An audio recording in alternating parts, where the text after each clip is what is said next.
Welcome everyone to the 2021 Virtual SMA Conference. This is Jessica from Cure SMA's Family Support Department, and we thank you all so much for joining us for the Fertility, Pregnancy, and SMA session today. We're so grateful to our national presenting sponsors, Biogen, Genentech, and Novartis Gene Therapies for their incredible support of this year's Virtual SMA Conference. Please note that all lines are muted during the webinar other than for the speakers.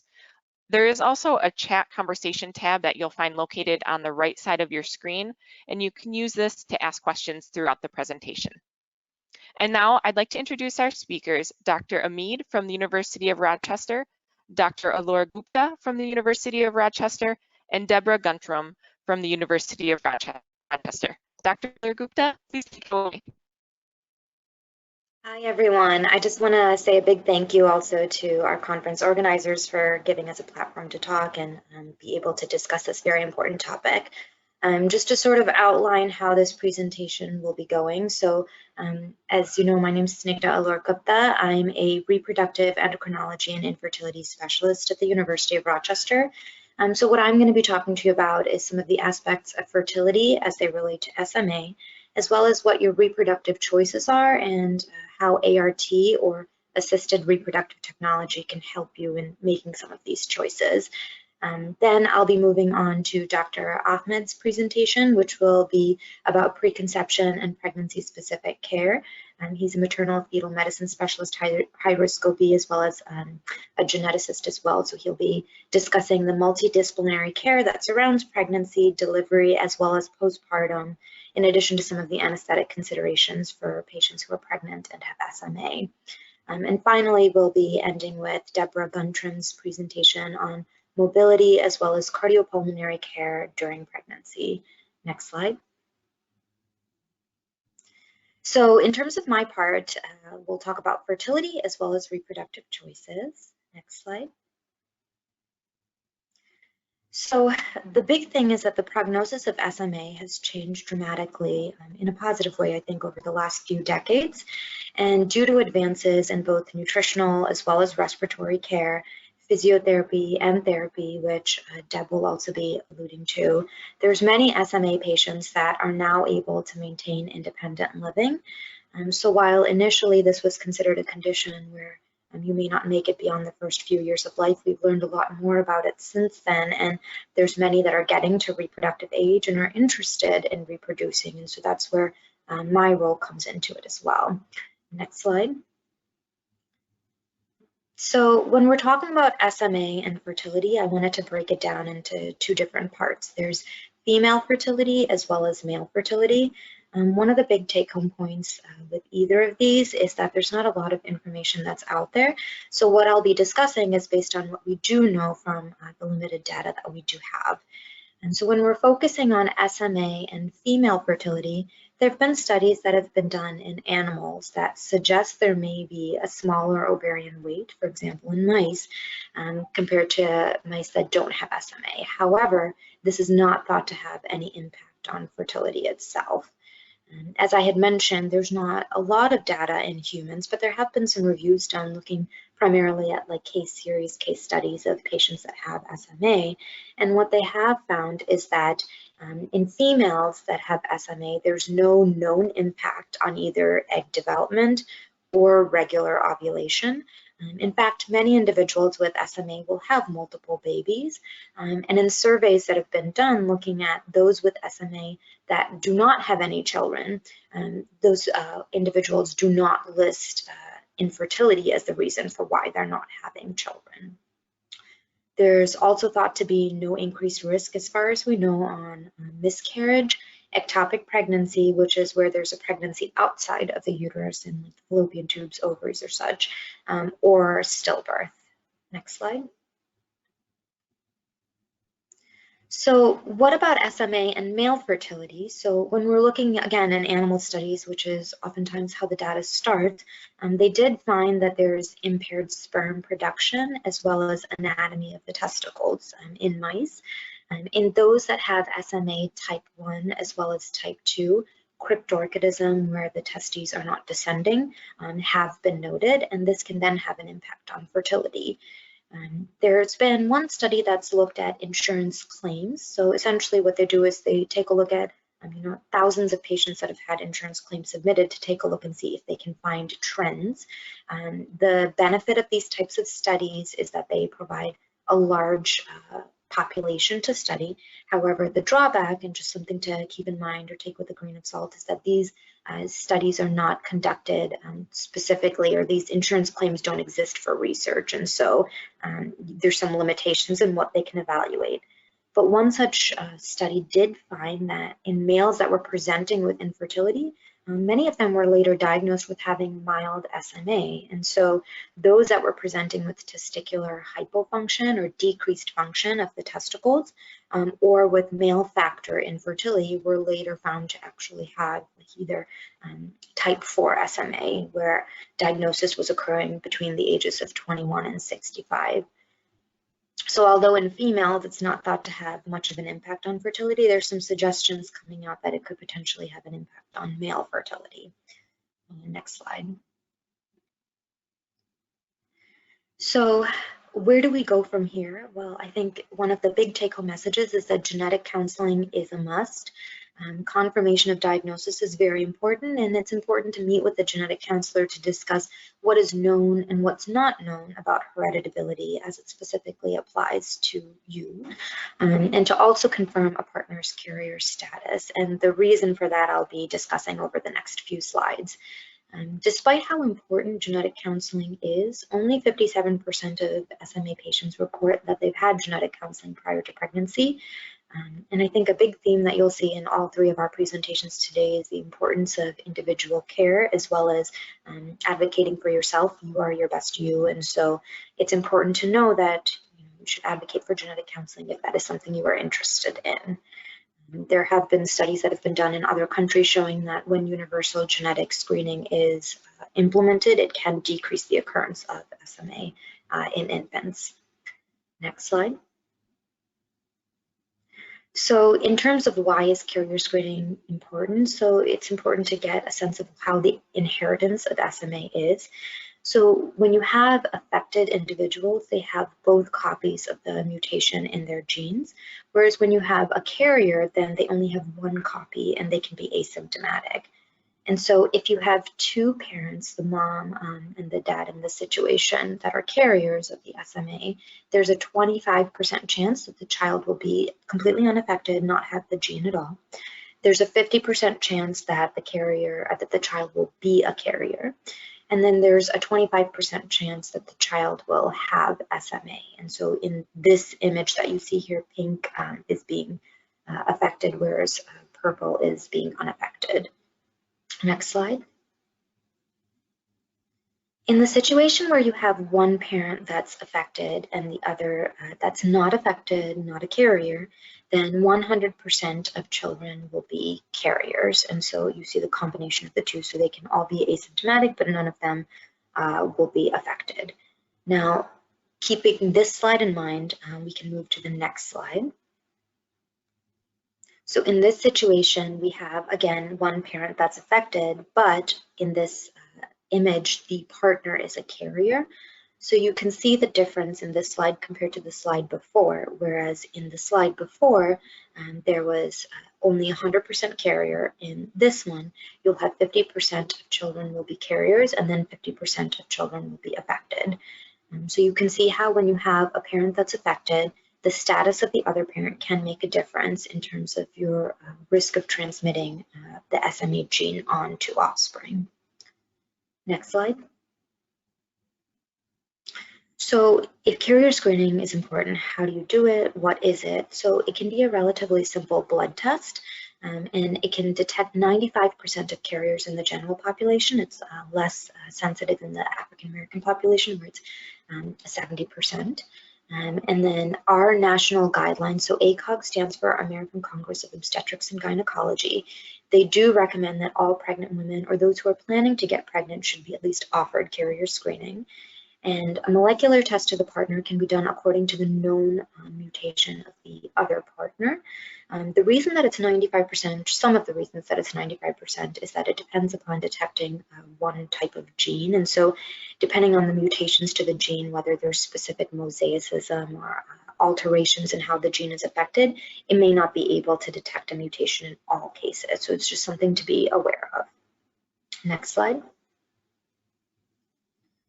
I'll touch upon this briefly, but I'll delve into it a little bit more when I go through my future slides. But the other component of reproductive screening is if you're planning on using donated gametes, so donated eggs, donated sperms.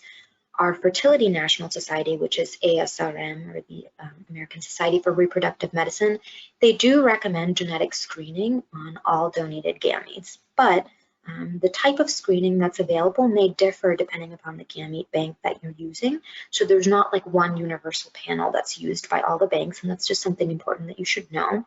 And there's no set rules that SMA has to be one of the ones that's included. So again, this is where it's important to know what information is available to you, what information is being tested for, to understand what the limitations can be there. Next slide. So what are the reproductive choices that are there for those who are either affected or those who are carriers? I think, as I had discussed before, the decisions regarding childbearing, they can be very personal, and it can reflect a combination of multiple different aspects. So there could be ethical, moral, religious views that could play a role. The important thing is that all of these are optional, including, what kind of genetic testing you choose to get done, and it's completely up to you. Our goal here is to help you make an informed decision, not to make the decision for you. And so you should be able to make your own minds after considering what are all the reproductive options that are there. Next slide. So what are the options that are available to you? There's a whole spectrum that's there. So you could start at the very top with no testing that you wish to do and you don't wish to conceive either or have children. There's nothing wrong with that. You could choose to have children and not do any additional testing. Again, nothing wrong with any of these options. You could choose not to do any testing in pregnancy, but instead choose to do newborn screening, NBS, which Dr. Ahmed will talk about. Where I'll discuss a little bit more in detail is if you choose to do something called preimplantation genetic testing, which is PGT-M, where you're choosing to test prior to pregnancy of the embryo itself. As I had touched upon before, you could choose to do gamete donation, in which case you could choose to see if the gamete donor has been pre-tested for SMA. You can do prenatal testing, which Dr. Ahmed will talk about, or you could choose to do adoption as well. Next slide. In terms of my specific area of expertise, that surrounds PGT-M, so I wanted to just give you a little bit of a snapshot as to what this involves. So with PGT-M, the whole purpose of this is to be able to select and transfer embryos that are unaffected after doing genetic analysis. And the reasons that individuals may choose to do this is to help do testing prior to pregnancy in order to minimize the chances of transmitting SMA onto the offspring. And one thing to remember with PGT testing is that it's still considered a screening test. So although it is very accurate, quoted rates are more than 95%, it's still not 100%. And so for confirmation, you may require diagnostic testing, which can be invasive in terms of CVS and amnio, which Dr. Ahmed will talk to you about. But some may choose to get PGT-M done in order to have the testing done prior to this. And it can help with sometimes a very difficult dilemma as to whether or not you are going to terminate a pregnancy or deliver a sick child. So the way that PGT-M works essentially is that you go through IVF in order to get eggs as well as sperm. The eggs and sperm are fertilized in order to create embryos. And then we take a small sample of the outside of the embryo and send it for genetic testing. And what we do is we do the genetic testing with probes that are specifically created, DNA probes, based upon what we know about the affected individual and any relatives as well that are affected to make it more specific to you. Then we're able to come up with results of which embryos are affected, not affected, carriers, etc., and then choose to transfer the unaffected embryos through an embryo transfer for the purpose of pregnancy. Next slide. In terms of how to approach this or what you can discuss, so from a genetic counselor perspective, they can help you with explaining your results or helping you choose like what the results are for your donor testing. They can discuss the differences between the genetic testing options that are available both before pregnancy, during pregnancy, after pregnancy to help you make an informed decision. And they can assist you with coordinating any of the testing you wish to get done for yourself, your partner, any other family member, or if you choose to do again donor gametes, they can assist you with what testing has been done based on what the banks you're using are as well. In terms of what can a reproductive medicine specialist do, they'll take a look at your individual as well as family histories, your partner histories, and based upon all of the testing, they can come up with various treatments that are specific to you and medical procedures for the purposes of IVF. And they're also the ones that are going to conduct IVF, do the embryo biopsies through our lab, as well as do the transfer itself. Next slide. So why would you want to or choose to do IVF before PGT-M? The purpose is to be able to get the embryos, and it can help to increase the odds of producing a healthy child that's not affected by SMA. These are feasible, at least the data that we have thus far does not suggest that doing PGT specifically is going to harm the embryos or on its own cause any long-term negative impacts. You may choose to use your own gametes, or you can use pre-tested donor gametes. And if you're able to be in a situation where you make multiple embryos that are unaffected, you could increase the chance of a disease-free embryos that are available to be transferred either for one or multiple pregnancies in the future. Next slide. So this is where I'm going to turn it over to Dr. Ahmed in order to be able to discuss his portion of the talk regarding preconception and pregnancy and delivery and postpartum care. Thank you.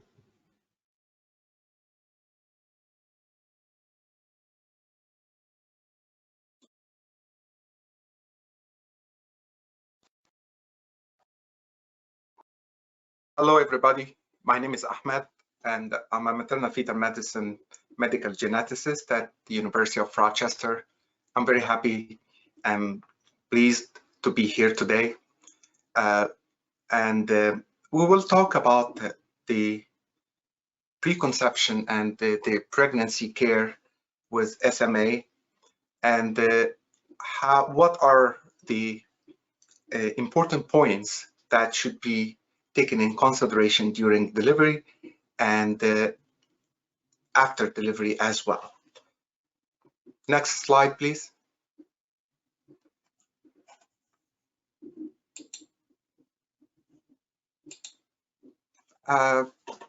Planning for pregnancy is very important. So preconception care is as important as pregnancy care as well. We do recommend that all SMA families should be seen by maternal fetal medicine specialists during pregnancy, prior to pregnancy. And this will be a golden opportunity for the families and the OB providers to assess in general the obstetric risk and the specific risk that are unique to SMA during pregnancy. Moreover, it's the time where medications should be adjusted. Some of the medications are not compatible or are not safe during pregnancy, especially in the first trimester. Other medications may consider to be relatively safe during pregnancy. However, the dose might need to be adjusted. Care before pregnancy and during pregnancy never been with one provider. It's a collaborative work between the obstetrician or the OB provider and the pulmonologist, cardiologist, and more importantly as well, the neuromuscular specialist who knows the patient very well. Anesthesia team will be involved before maybe at the second trimester of pregnancy, as well as the social worker that can facilitate many of the social issues that can be associated with increased stress and need during pregnancy. Next, please. I will start with a very common question that we encountered during the prenatal visits, the couple can come asking, can I have my baby tested for SMA?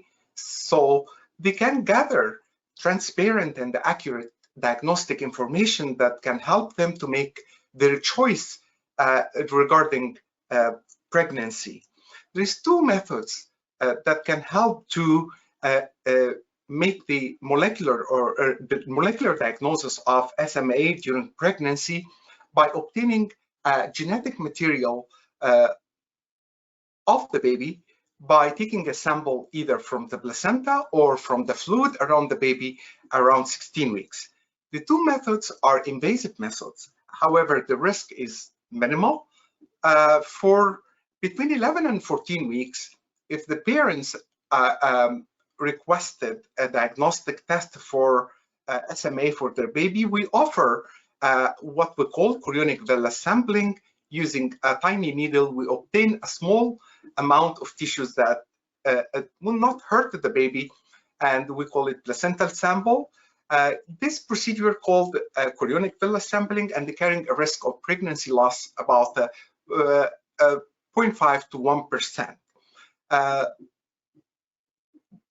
More advanced in pregnancy, we can offer also amniocentesis, where a fluid can be obtained by a needle, and the cells in that fluid represent the genetic material of the baby, and this can be sent to the lab for SMA testing, either for a known mutation or to detect de novo testing of mutation of SMA.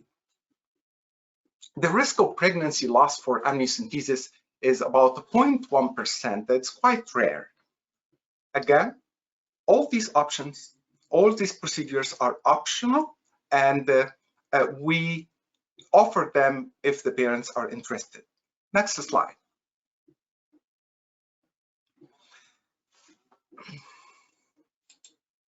So pregnancy is a challenging time in reproductive life. It can be affected by SMA in some aspects, and SMA can affect pregnancy in different sets of aspects, both overlapping. Unfortunately, we don't know a lot about the effect of SMA on pregnancy from the literature.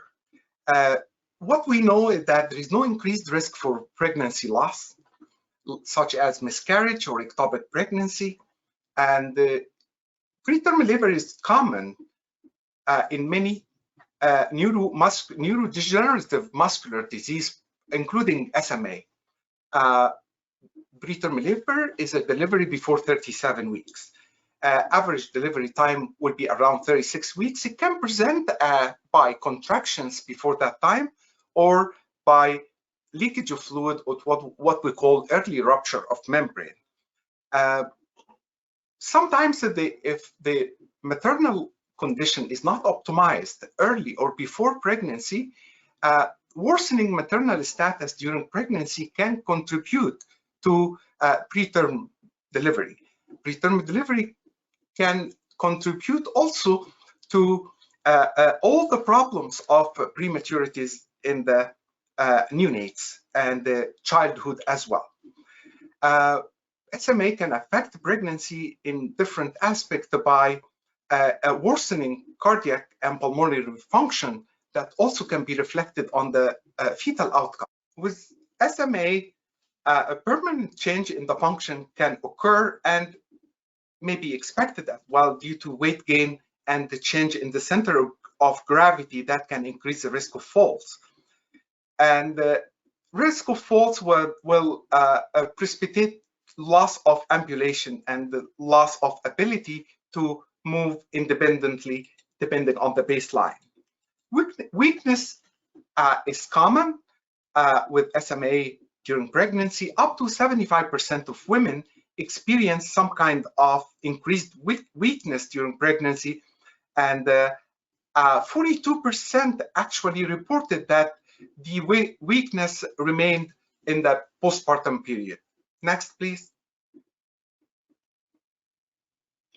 how pregnancy can affect my pregnancy, or how, in general, what the effects of pregnancy on SMA. Pregnancy is a tsunami of hormones that can impact every single organ of the body. A lot of fluid being retained, and these hormones also can increase the relaxation of the ligaments as well. And when the baby is growing and the uterus is getting bigger, that also can increase the pressure on the lungs and the abdomen as well. So there may be worsening of the cardiac and the pulmonary disease during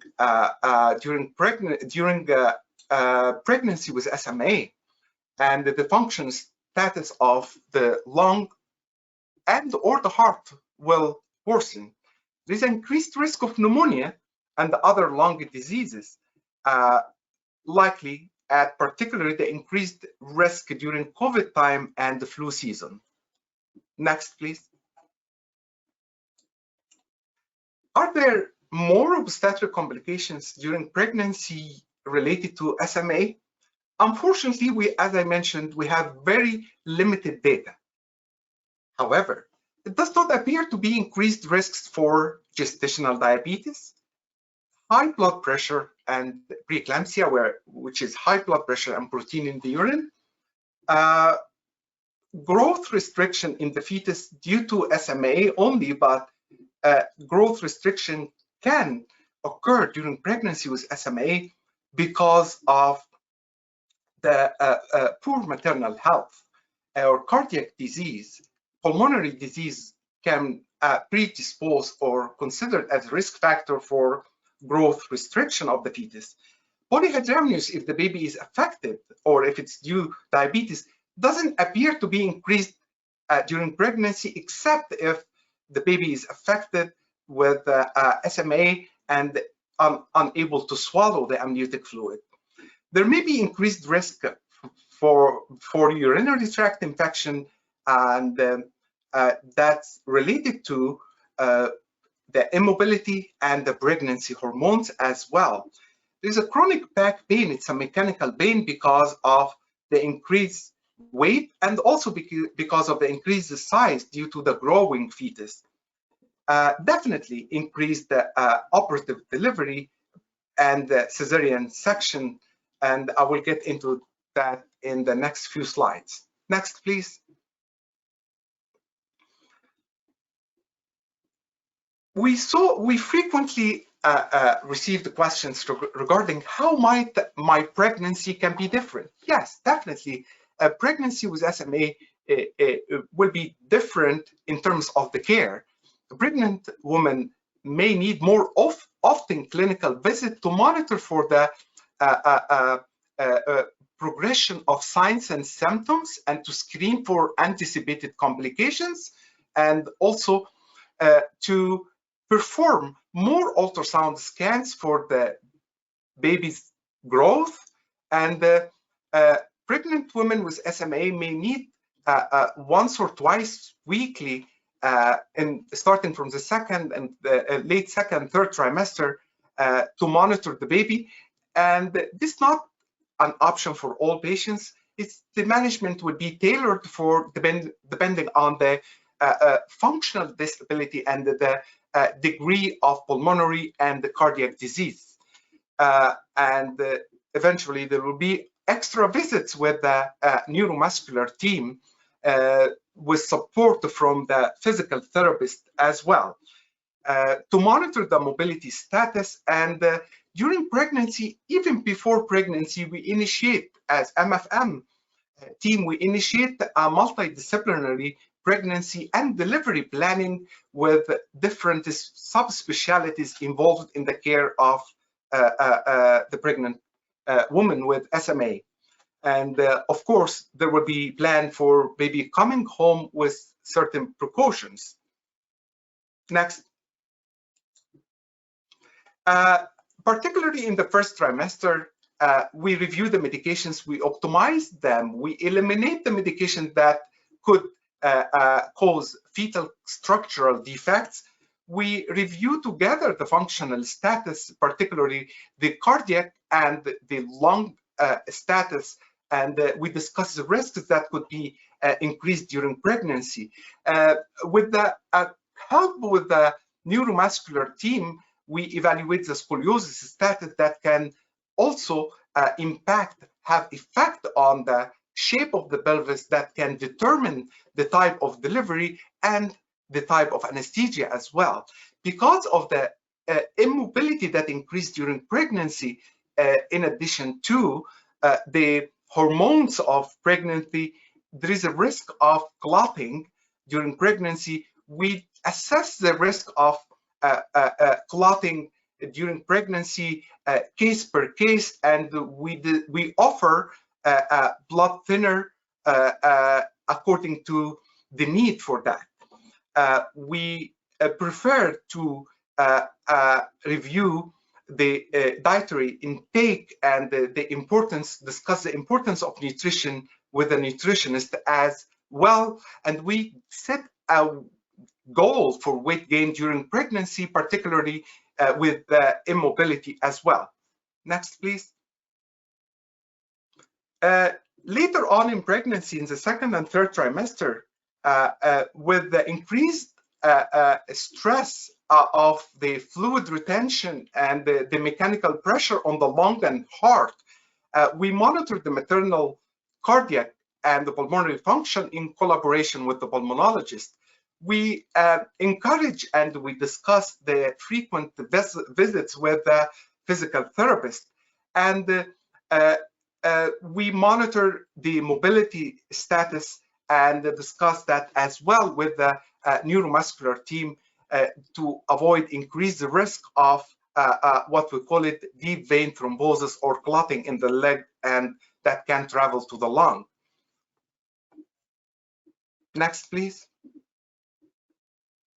So what are the components of the multidisciplinary team during delivery? This team involve the neurology with their assessment and the monitoring during pregnancy and the recommendations.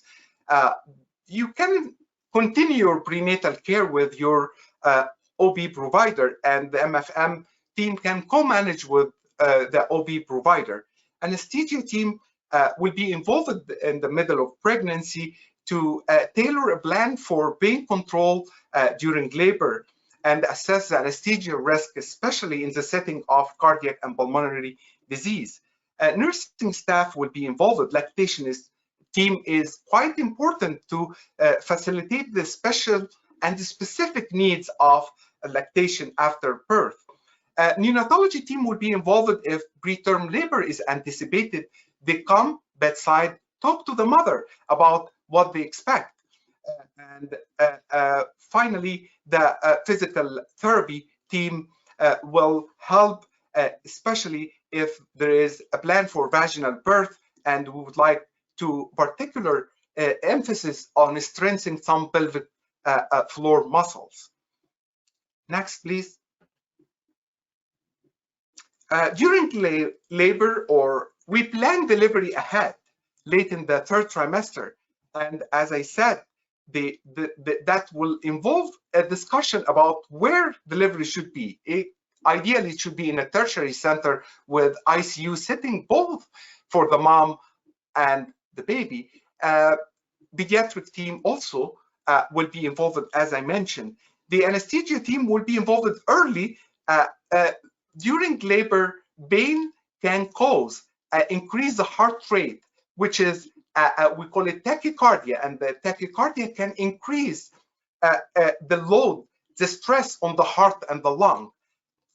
Pain control during labor is extremely important to avoid cardiac and or cardiopulmonary decompensation. We need to be careful here with the medications. Some medications can aggravate or can increase the respiratory suppression, particularly opiates medications. For the mode of delivery, analgesia is extremely important to avoid pain. SMA itself is not an indication of cesarean delivery. vaginal delivery should be encouraged, and the management, the counseling process will be also tailored based on the size of the pelvis, the level of immobility, and any deformity or change in the shape of the pelvis, and the maternal desire as well. Next one, please. Next one. So what about anesthesia? That's a very important topic. As I mentioned, anesthesia should be offered early to avoid increase the heart rate. Sometimes it's difficult to place the epidural, which is a small catheter, goes in the back to inject some medications that make the lower part of the body numb. And most, not even all of them, if the epidural of pregnant women, even with successful epidural, usually don't feel any kind of pain. They might feel some pressure during pushing the baby, pushing down in the second stage of labor. However, that could not be feasible in every case if there is a change in the spine, or if there is a prior back surgeries that make the procedure unfeasible. General anesthesia is not recommended, but sometimes it's unavoidable. Due to the change in the airway, sometimes it's being challenged. That's why we prefer delivery at a tertiary level care facility where resources are available to deal with difficult intubation and difficult airway. Sometimes we prefer to have the patients not to eat or drink during labor. In SMA patients, we do not prefer to have that more than 6 hours. And if that's a requirement from the anesthesia team, so we will provide hydration to avoid a prolonged dehydration that can be a problem for cardiac patients with SMA. So again, anesthesia team should be involved early, maybe early in the 3rd trimester, not just a surprise evaluation during labor. And that came to the importance of the multidisciplinary approach between different subspecialties. Next.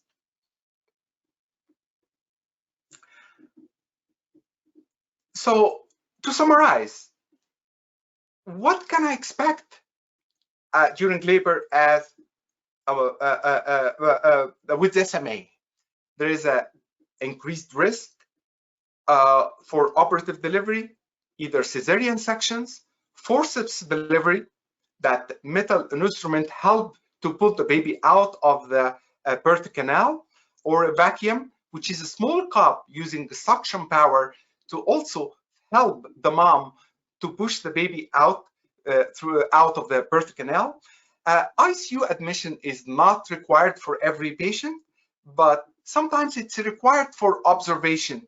And in a similar fashion, prolonged observation is highly recommended after labor in terms of more prolonged hospital stay to monitor for any complications and the progression worsening of signs or symptoms. As I mentioned, regional anesthesia in terms of epidurals are highly recommended. General anesthesia should be avoided as possible as we can, but if needed to be used, it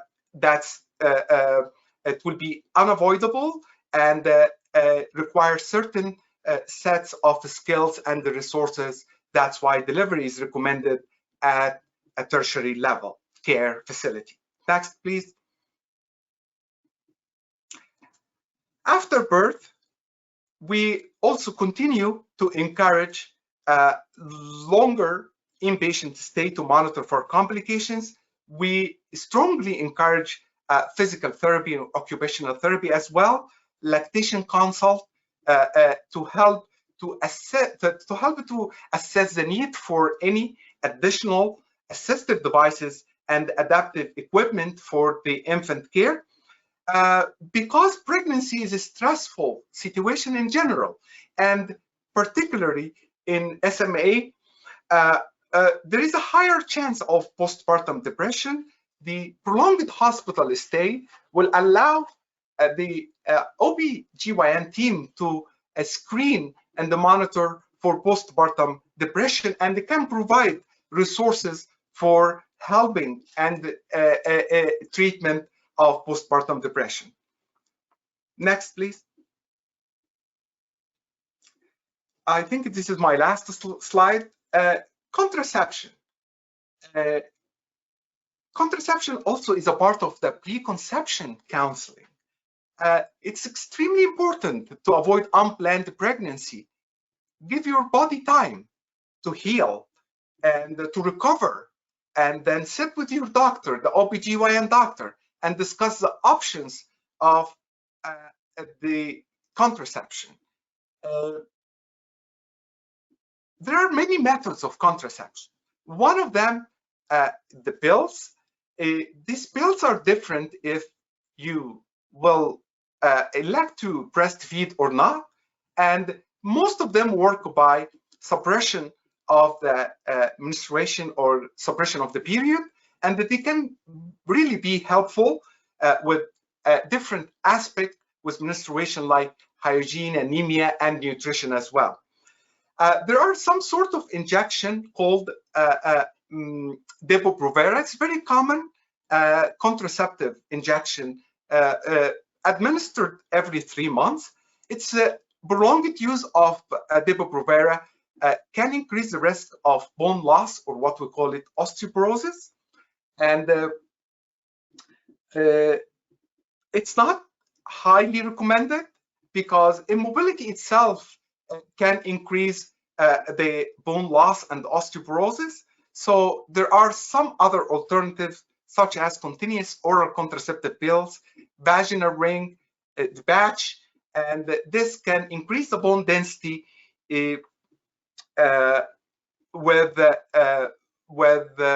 increase the bone density with immobility. Estrogen can increase bone density, and especially for people with poor mobility and smokers and more than 40. However, all these are contraindications for estrogen, the very poor immobility in smokers above the age of 40, because that increases the risk of clotting. So it's a dynamic and two-way discussion between you and your provider as well. Next. Now we will move on. Deb gonna talk about the mobility and the cardiopulmonary care. She had years and years of experience dealing with SMA, so I'm sure her input will be highly appreciated for SMA patients who desire or who are pregnant. Thank you.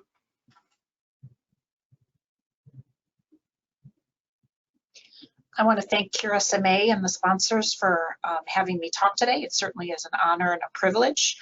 I am a family nurse practitioner at the University of Rochester, working in the Neuromuscular Disease Center with a focus on pediatric and adult neuromuscular diseases. Next slide, please. So, you know, this has been the theme throughout the talks. You are the expert on you. You know your SMA and your body better than any of us, any of your providers. And, you know, to be honest, many OB/GYNs and anesthesia faculty will not have taken care of patients with SMA during labor and delivery. So you want to involve your neuromuscular team and your primary OB/GYN team, and I would argue also your primary care team early. I always tell patients I want to hear from you early and often in order to plan for your pregnancy, your delivery, and your postpartum care to ensure the best outcomes for you and your child. One of my favorite sayings is that it takes a village to care for patients with SMA and their families, and certainly needs change over time. Next slide, please. So when you have a neuromuscular disease, obviously there are issues with immobility and decreased mobility. Those who are using wheelchairs intermittently may find throughout the course of pregnancy and as your body changes and as your weight changes that you may need to use these more due to weight gain and fatigue. Being pregnant is tiring. You're carrying around an extra person. There's increased risk of falls, which is increased risk for fracture, for injury to yourself and to the unborn baby. You want to avoid excessive weight gain, so you want to have discussions, as said before, with your OBGYN, maybe involve a nutritionist, because the more weight that you gain, the more difficult it's going to be for you to move around. You may find that it's more difficult for you to transfer yourself, and we may need to get PT and OT involved as those things change. And if you're become immobile, you are at risk, your skin is at risk for pressure sores. Osteoporosis is very common in SMA due to decreased mobility. Osteoporosis meaning frail and brittle bones. And pregnancy increases your calcium needs and bone turnover, so you could be at increased risk for fracture. You need calcium supplementation throughout the pregnancy and lactation. For those with profound immobility, wheelchair users, we need to have discussions about prophylaxis for blood clots. Although we don't have a lot of data on the incidence of blood clots in pregnant patients with SMA. Heparin can also lower bone density, so we need to have discussions about what modality is used. Next slide, please. We want to review your current mobility and ability to complete ADLs at every stage of the pregnancy. Are there assistive devices that we need to help you complete your daily activities? Do you need extra support in the home? Do you need extra equipment? Do you need to start to involve PT and OT? Are there particular areas that are challenging for you that we can work on and address? As I said before, those that are using intermittent wheelchairs may need to use it more often. And fatigue and changes in your center of gravity with the growing fetus can change how you walk, change your endurance, how far you're able to walk, and again, increase risk of falls. We've talked about this a lot. You gain weight with pregnancy, but we want to aim for the lower end of normal range. And if you're using bracing already, it may change what you need, or it may not fit as your body changes. We want to have your partner and support system involved before pregnancy in those discussions, certainly during pregnancy and after pregnancy. Next slide, please. Talking about how pregnancy affects lung function in SMA, the diaphragm is a muscle and is affected in patients with SMA to varying degrees. And pregnancy is a significant respiratory stressor, and your function and status could worsen during pregnancy as that growing fetus pushes up on the diaphragm and decreases the amount of space that your lungs have to expand. There's increased risk for infections, and this certainly could be higher during high incidence of COVID and during the flu season.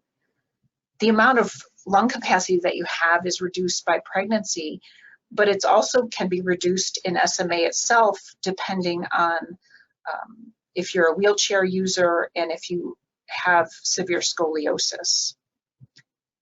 There's no magic or absolute number in your pulmonary function test that would contraindicate pregnancy, but we definitely need to involve a pulmonologist and monitor pulmonary function tests throughout the course of pregnancy and make adjustments.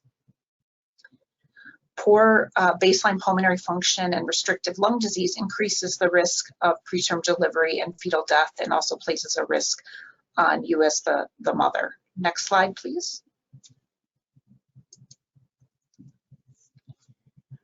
The highest risk groups going into a pregnancy are those that have significant diaphragm weakness, low peak cough flow, low forced vital capacity, and severe scoliosis with pulmonary restriction.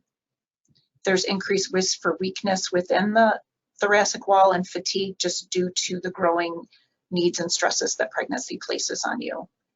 So as I stated before, we want to have a baseline respiratory review, which should be done as part of your regular neuromuscular care, and then have serial measurements at each trimester with a forced vital capacity, sitting and supine, MIP, and peak cough. Next slide, please. Some of you may be using BiPAP or non-invasive ventilatory support during pregnancy, and you may have increased need for this during your pregnancy and may need to use this during labor. And again, as Dr. Ahmed had spoken to, that's why we want to involve your pulmonologist and the anesthesiologist early to plan for these things. BiPAP-dependent patients will likely need to increase their use during pregnancy and most likely will need to use it during contractions, as it helps to mobilize secretions and improve gas exchange. Next slide, please. As we're going into the second and third trimester, you're starting to plan for the baby to come home. We want to involve your neuromuscular, physical, and occupational therapy in planning how to care for the baby, whether there's specific adaptive equipment that you need for infant care and feeding the baby, either breastfeeding or bottle feeding. There are adaptive equipment, and some people kind of craft things on their own to make caring for babies easier. Next slide, please. In planning for this talk, I had found a wonderful resource, and I'm going to tuck this into my toolbox. Through the Looking Glass is a nationally recognized center that has pioneered research, training, and services for families in which a child, parent, or grandparent has a disability or medical issue. Their website has wonderful resources on different adaptive equipment with pictures and where you can obtain those things, along with other wonderful resources. Next slide, please. I wanted to include in my talk some special considerations with one of the newer medications that we have to treat patients with spinal muscular atrophy, Risdiplam. It's a prescription medication used to treat spinal muscular atrophy in adults and children 2 months of age and older. We don't know if it's safe and effective in children under 2 months of age. And you want to have discussions with your care provider prior to starting this. There are risks in using Evrysdi with becoming pregnant. So if you're pregnant or plan to become pregnant, you need to talk with your healthcare provider for advice before taking this medicine, because it could harm your unborn baby. At our center, before we start treatment with Evrysdi, we test for pregnancy, and we need to have discussions about whether it's the right time to embark on this treatment. If you're taking Evrysdi, you need to talk with your healthcare provider about birth control methods that may be right for you. You need to be using birth control while on treatment and for at least 1 month after stopping Evrysdi. So if you're already on this medication and planning a pregnancy, unfortunately, the neuromuscular folks need to be involved in your decision to have a baby and plan for taking you off, being on appropriate birth control, and the appropriate time to start trying to conceive. And if you're an adult male planning to have children, Evrysdi may affect a man's ability to have children or their fertility. And if this is a concern for you, you need to talk with your healthcare provider for advice. We counsel patients on the potential effects on fertility, and male patients may want to consider sperm preservation prior to embarking on treatment. If you're breastfeeding or planning to breastfeed, it's not known if Evrysdi passes into the breast milk and could harm your baby. So again, you need to have these discussions with your care provider. Next slide, please. And then I want to shift gears a little bit about well woman care, because this is important across the lifespan. Many SMA patients will struggle with finding and receiving good OBGYN care. Offices and physicians may not be familiar with the gynecologic exam in women with limited mobility and access needs. So you may need to do some homework about, what is the office like? Is it accessible to get in? Does the table go up and down so that you're able to transfer on it? Contractures and mobility issues and scoliosis can make pelvic exams very difficult and sometimes painful. Women with disabilities are known to be under-counseled on sexuality and contraception. But we recommend all routine screening as we would for patients without SMA. And due to the immobility and other factors, recurrent UTIs are common. Next slide, please.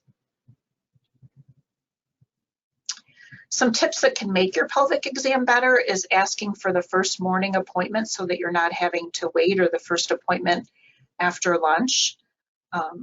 Let the person that you're making the appointment with know that you have mobility issues and that you may need to arrive early to allow extra time for rooming and getting into position. Again, if you have contractures and leg weakness, it can be very difficult to get into a traditional stirrup for a pelvic exam. And you want to discuss with the provider alternative positions. Next slide, please. This is a resource for research on women with disabilities that promotes, develops, and disseminates information to improve and expand the life choices of women with disabilities. Next slide, please. So the take-home message is, it takes a village. You're going to have a lot of people taking care of you in planning a pregnancy. You want to meet with reproductive genetics and maternal fetal medicine prior to a pregnancy. We can't stress enough that team approach is absolutely necessary with your neuromuscular provider, OBGYN, PT, OT, anesthesia, maternal fetal medicine. If at all possible, delivery should be planned at a tertiary center that can accommodate your needs. You want to try to plan ahead as best as possible. Mobility and ADLs will be affected by pregnancy, and infant and child care can be difficult, and assistive devices may be needed. Preterm delivery and need for assistive delivery is common. Next slide, please.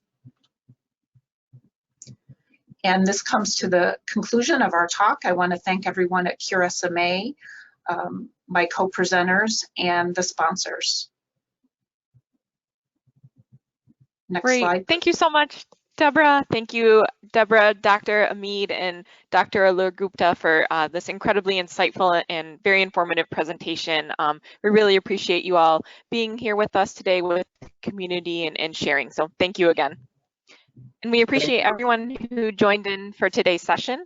There is a survey linked in this session page, and you'll also be receiving a follow-up email with that survey link, and we welcome any feedback that you have to share. Once again, we are incredibly thankful for the support from our sponsors for making the 2021 Virtual SMA Conference possible. And don't forget to join the virtual exhibit hall this afternoon from 3 to 5 p.m. Central Time. You can visit and see all of the services and products that the companies have to share. And you'll also be entered to win a prize when you visit all of the booths, and those announcements, the prize winners will be announced Friday at the closing session at 6:30 p.m. Central Time. So please join us for that as well. And if there's anything that we can do for you, and if you have any additional questions, you can always email us at familysupport@curesma.org. Have a great day, everyone. And again, thank you so much for joining us for the 2021 Virtual SMA Conference.